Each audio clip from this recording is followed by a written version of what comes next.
जय माता दी, जय श्री राम। मेरे सनातनी भाई बहनों,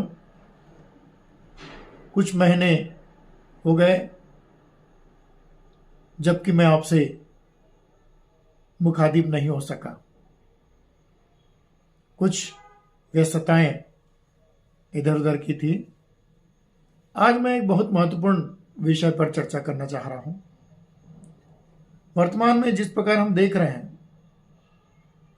अभी हमारे भिलाई शहर में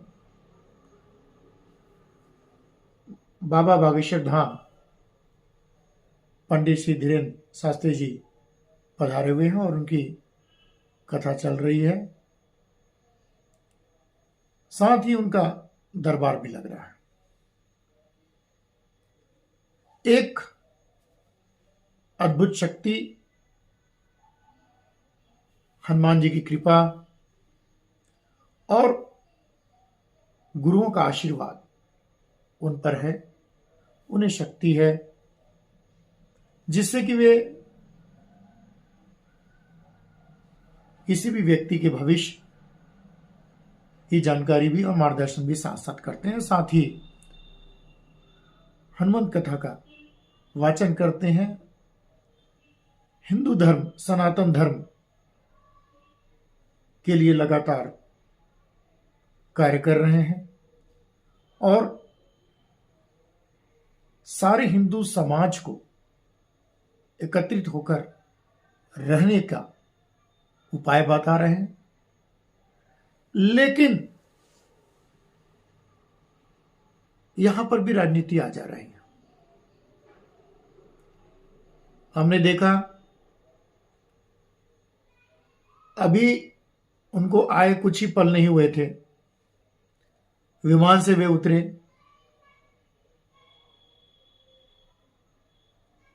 किसी विरोधी दल कैसी दी बात कहूं, कांग्रेस के कुछ नेता, कुछ प्रवक्ता, कुछ पूर्व मंत्री रहे हुए लोग,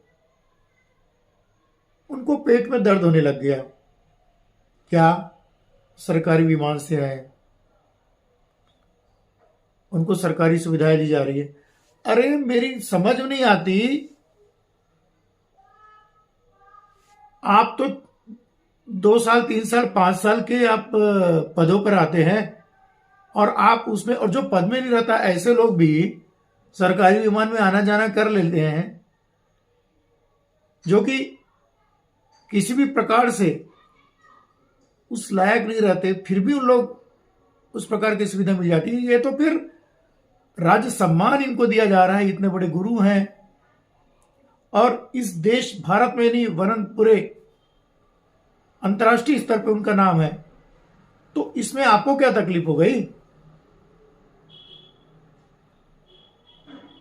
बस यही एक वजह है इस प्रकार के राजनीतिक दलों का जनता से मोह भंग होने का कारण। उस कांग्रेस पार्टी के लोगों को और अन्य ऐसे भी जो दूसरे भी जो दल होंगे जो इस प्रकार से सनातन धर्म के कार्यों का, उनके धर्मगुरुओं का विरोध करते हैं या किसी प्रकार की कटाक्ष करते हैं, आप ये समझ लीजिए आपको कोई स्वीकार नहीं करता और इसीलिए आप स्वीकार्य नहीं है। आप चाहे जितना ऐसे कर्म कर रहे हैं जो कि सनातन धर्म के अनुयायी हैं, हिंदू वर्ग हैं, आपकी पार्टी में भी होंगे, उन नेताओं को भी ये बात जो है नागवार गुजर रही है आपके इस प्रकार के जो कृत्य है। अभी पूर्व मुख्यमंत्री रहे भूपेश बघेल जी ने भी अनाप शनाप बातें कह दी। वो जन्म लिया था तब से हनुमान। अरे जन्म और मरण से नहीं होता है। और आपको याद, आप इतना जब पढ़े, आपको जब ज्ञान है, आपने रामायण गीता महाभारत सब पढ़ा होगा, आप इतना अपने परिवार के लोगों का और उसका साधु संत बता रहे हैं, तो आपको यह भी समझ आना चाहिए कि उन धर्म ग्रंथों, उन वेदों में क्या लिखा है। कोई उम्र नहीं होती, ज्ञान की शक्ति की कोई उम्र नहीं होती। भगवान का जब प्राकट्य होता है वो तो एक, अब मैं क्या कहूं, कृष्ण भगवान का उन्होंने सुना होगा ना कथा, बच्चे थे लेकिन उन्होंने राक्षसों को खत्म कर दिया।